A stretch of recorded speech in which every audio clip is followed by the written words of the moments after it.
เอามาพี่น้องมางัดมันช่วยน้องเบลนี่แหละเราจะเป็นลูกเคยเป็นโตมาพี่เด้อพี่น้องโตมาชวน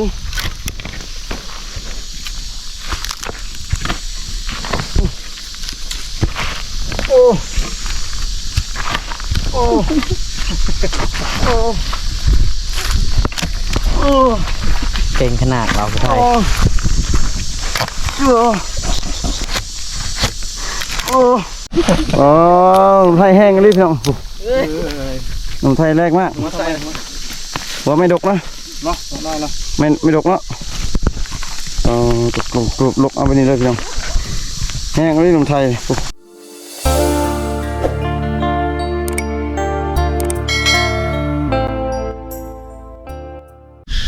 สบายดีFC ฝั่งลาวของไทยนะพี่น้องยินดีต้อนรับ FC เข้าสู่ช่องบ่าวผู้ไทยคือเก่าของเราพี่น้องเนาะ ตอนนี้น้องเบลเพิ่นมาครับทีมงานออกไปสวนมันแม่นแล้วพี่น้องเนาะเอาผู้ไทยหาเนาะสิพาทีมงานนี่แหละพี่น้องทีมงานไปหา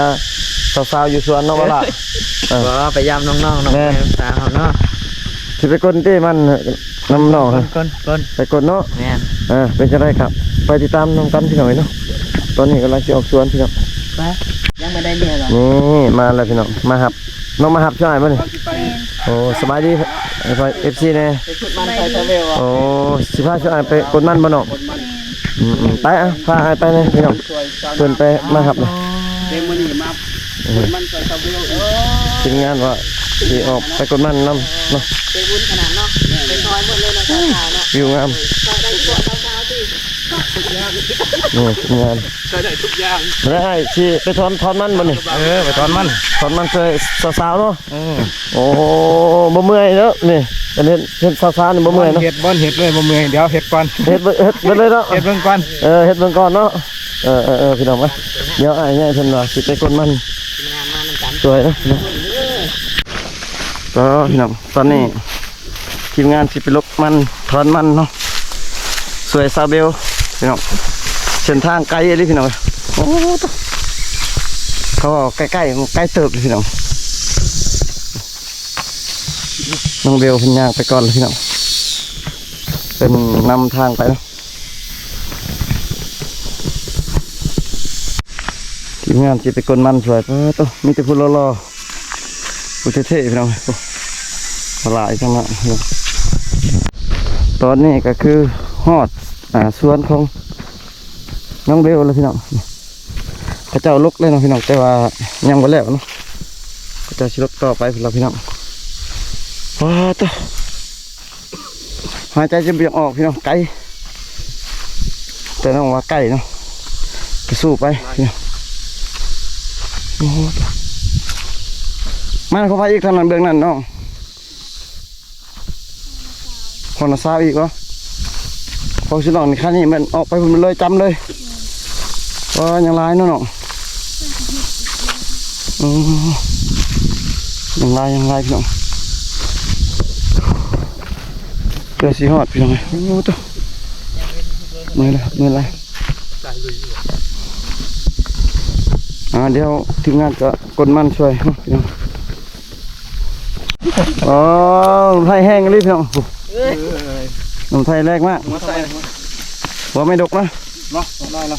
ไม่ดกเนาะกรุบลกเอาไปนี่เลยพี่น้องแห้งเลยหนุ่มไทย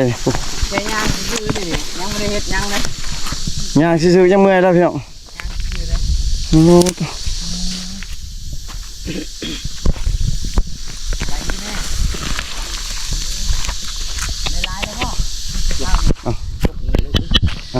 งับเลย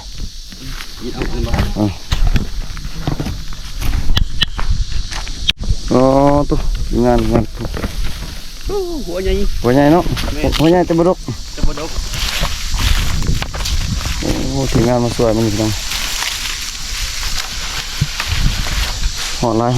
ไว้พี่น้อง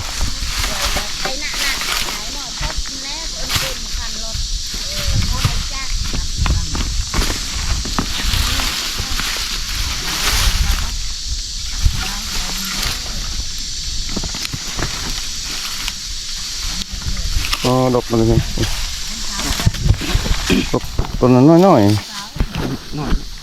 ลกน้อย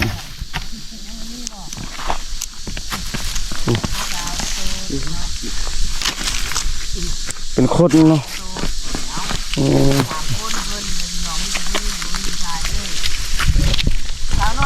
เราไทยก็ลกแค่ลกว่า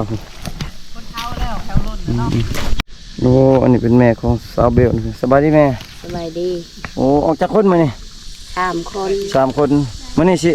ตัดไปขายเลยบ่มานี่ ยัง มือได้สิไปขายมืออื่น ไหลคนก็ไปขาย โลเท่าไรตอน รถไฟมาเอา รถไถ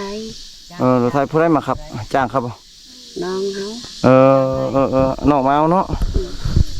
โลเท่าไรเลยแม่เขาขายชื่ออื่น โล500 โล500โอ้รูปเนาะโอ้500พี่น้องเดี๋ยวเพิ่นทีมงานสิงัดสวยน้องเนาะงัดมาเลยบ่โตที่ตัดนี่งัดมาเลยเนาะทีมงานสิงัดปะไว้สุเจ้าเก็บเองนะบัดนี้เอา วันนี้แข่งบ่ ทีมงานสิงัดปะเลยเด้โอ้สบายดีเอ้ยโอ้เป็นน้าสาวของบ่ลืมเป็นเอ้ยของอันชาวเบลน้าสาวเนาะจักมื้อแล้วสิเนาะมาตัดนี่2 มื้อแล้วไปขายจังรถแล้วคันหนึงโอ้มื้อนี้ทีมงานสิงัดให้เด้อเดี๋ยวสิไปงัดมันก่อนพี่น้องเนาะกับทีมงานพี่น้องโอ้หนุ่มไทยคือเป็นนี่เลยวะลกมันนี่เลยวะแห้งเลย สิลองเฮ็ดแบบลาวดู พักผ่อนก่อนเหนื่อยพักผ่อนนะมันแดดคือใหม่นี่เลยแดดมาก เฮ็ดง่ายใช่ป่ะมีอันนึงนี่ อย่ามาล็อกข้าเจ้าอันนั้น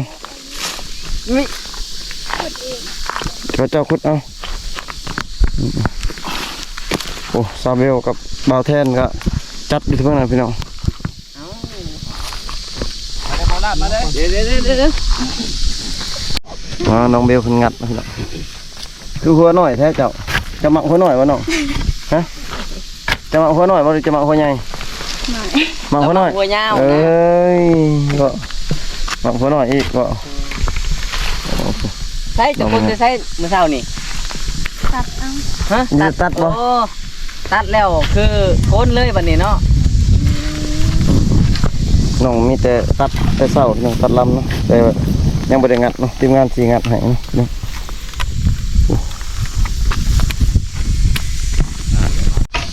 เอามาพี่น้องมางัดมันช่วยน้องเบลนี่แหละเราจะเป็นลูกเคยเป็นโตมาพี่เด้อพี่น้องโตมาชวน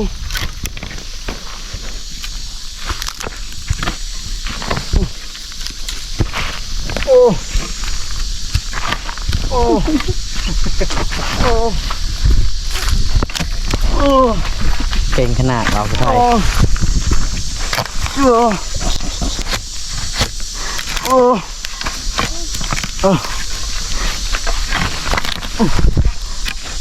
หอนพี่น้อง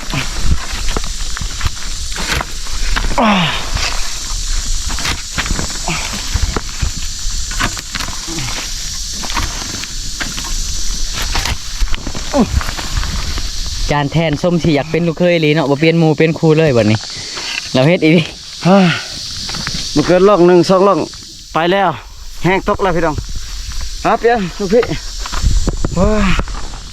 ไว้เอาลูกพี่ลองงัดเบิ้งโอ้ตัวพี่น้องโอ้พี่เขาเต็มที่เลย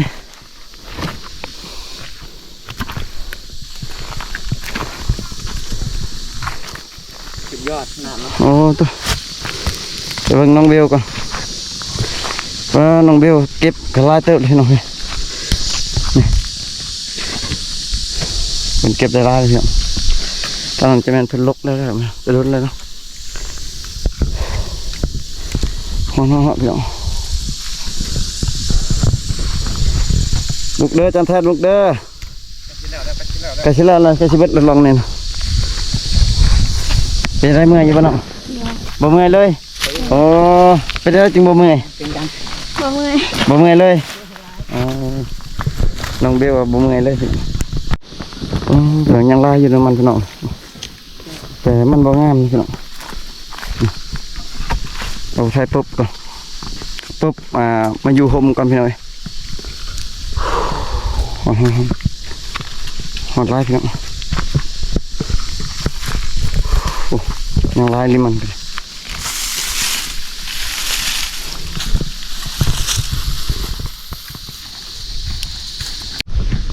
ทีมงานมากดมันสวยของซาเบลนะพี่บาสนี่ไงหัวมันพี่อะไรมีแห้งอยู่ปะ มีแห้งยาว เมื่อยแต่มีแห้ง แม่เพราะว่าได้กดมันเนาะ เมื่อยแล้วเมื่อยอันซ้อน เมื่อยเหี่ยวแล้วเมื่อย ปลอดภัยเขากันอยู่กดมันคุณ เมื่อยคนมันนี่มัน ลายกองเติบด้วยทีมงานเขามางัดนี่ฮะพี่มีกองหนึ่งพี่น้อง2 กอง 3 กอง 4 กองคนลายกองอยู่แต่ว่ากองน้อยๆนะ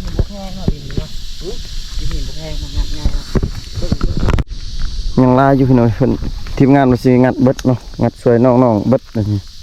แล้วก็จังสิกลับมาพี่น้องเนาะทีมงาน3-4 คนเนี่ยเนาะพี่น้องงัดให้เบิดก่อนแล้วก็จังสิพักผ่อนเนาะพี่น้องโอ้ตุ๊กหอนแดดแห้งเลยพี่น้องอุดเมื่อยบ่น้องเบลเมื่อยแล้วเมื่อยแล้ว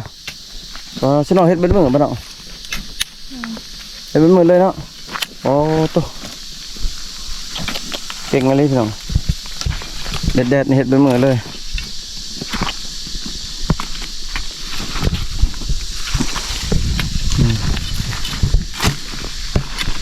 แดดแห้งมื้อนี้เนาะ สิไปชนไก่ ฮะ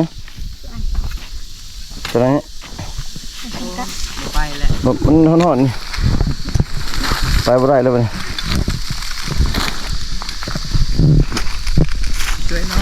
ตอนนี้น้องๆเพิ่นเก็บมันเนาะก็เบิดแล้วทางนั้นพี่น้องทางทีมงานกลเนาะก็ตอนนี้มาฮอดทีมงานกลแล้วพี่น้องไว้เด้เขาน้องๆเก็บเนาะบ่แพ้2 คนเก็บนะ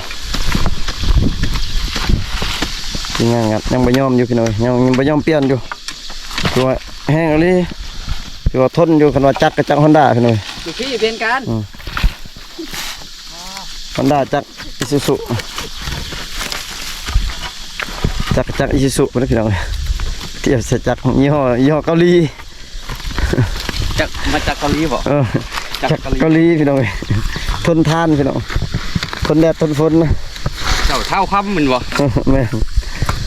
เทียบลูกบีตีนโว้บ่แตกเลยลอยเลย ยากหันบ่ น้องเบลเมียงสิกลับเลยสิชวนจะให้กลับเลยฮ้อนบ่ว้า มีที่พักเหรอ ตอนนี้น้องเบลเพิ่นว่าสิชวนทีมงานกลับพี่น้อง ขอให้เรานี่ โอ้ ยังไม่เดียวนี่ เบิดดิ โอ้เบิดนี่เพิ่นนี่เนาะ พ่อเมื่อยเลย บ่เบิด พอเลย พอแล้วเอาคือพอแล้ว นอกพี่น้อง ยังมาพอแล้วเห็ดให้มันแล้วเนาะมืออื่นจะเอามีแต่ใส่รถเนาะเอา พอเลย พอแล้ว พอแล้วน้องเบลพอแล้วพี่น้อง เปิดอาจารย์แทนหน้าบูดหน้างอแล้ววันนี้ จะแทนยิ้มเด้อคนมันเฮ็ดน้ำบูดใส่น้องเบลตลอดไปเด้อ ไม่ยุ่งบ่ ยิ้มแน่บ่ ลำม่วนกันปาก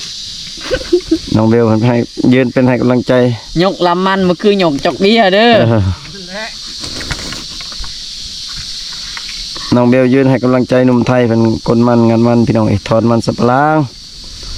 ไปยืนใกล้ๆเด้อมันจะมีแฮงลูก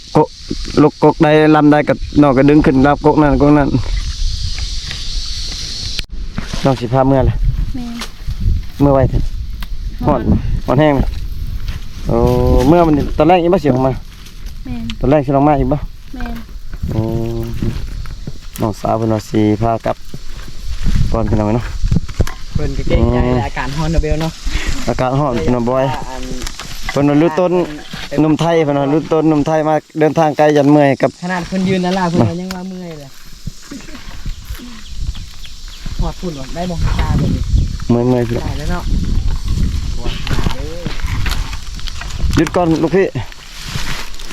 พอนมาเป็นพอละเพิ่นให้บ่ลายอีกบัดนี้ไปเมื่อยบ่ นะ เมื่อยบ่ นิดหน่อย นิดหน่อยจัดไปเนาะ น้อยนึง เรียกว่ามันแล้วเลยยังไงเดียวนี่เด้ยายเมื่อเลยว้าวเลยดิบัดนี้ไปตัดเมื่อกับเมื่อค่ะเกือบพอแล้วลูกพี่เราพอก ลั แล้ บ ว บ้าน เพิ่นพักพอดเพิ่น เอาไว้นี่ละ น้องก็สิเมื่อบ่ เขาบ่รักพี่บิว น้องได้บ่เมื่อบ่เมื่อกันเนาะ เมื่อ แม่น้องเบลด้วยซะ เมื่อจะทำเมือง แหน่บ่ไหวแล้วเอาไปมาวันนี้บ่ทนแล้วบาดนี้บ่แพ้ลูกเคยแล้วบาดนี้ มองกับเมื่อหมดออกแล้ว ก่อนเบัดเลย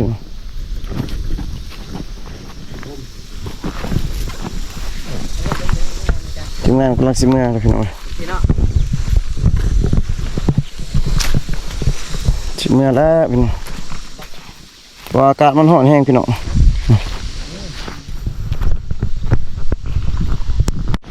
ไม่ได้แม่สิกลับนะครับ ร้อนบ่ใช่ว่าคือชวนกลับเลยร้อนแห้งเนาะโอ้อีต้นลูกเคยบ่ อีต้นลูกเคยฮ้อนแดดบ่ลูกเคยเพิ่นลูกเคยพังไทยเพิ่นเบาไทยเพิ่นมาช่วยเบิ่งหูครับได้อยู่ติลูกเคยแบบนี้ได้บ่ลูกเคยพังไทยเบาไทยนี่ได้บ่ฮะ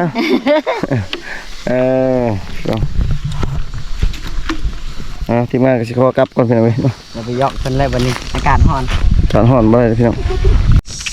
พี่น้องตอนนี้เนาะทีมงานก็สิไปกลับเพื่อนเนาะพี่น้องหลังจากมาแต่งัดมันแล้วก็สิเดินทางกลับเพื่อนก่อนพี่น้องเนาะก็เดินทางแล้วพุ่นละพี่น้องทีมงานเนาะเจอกันคลิปหน้าเด้อพี่น้องเด้อคลิปนี้เบาไทยก็สิขอปิดคลิปไว้บอนนี้เลยเนาะพี่น้อง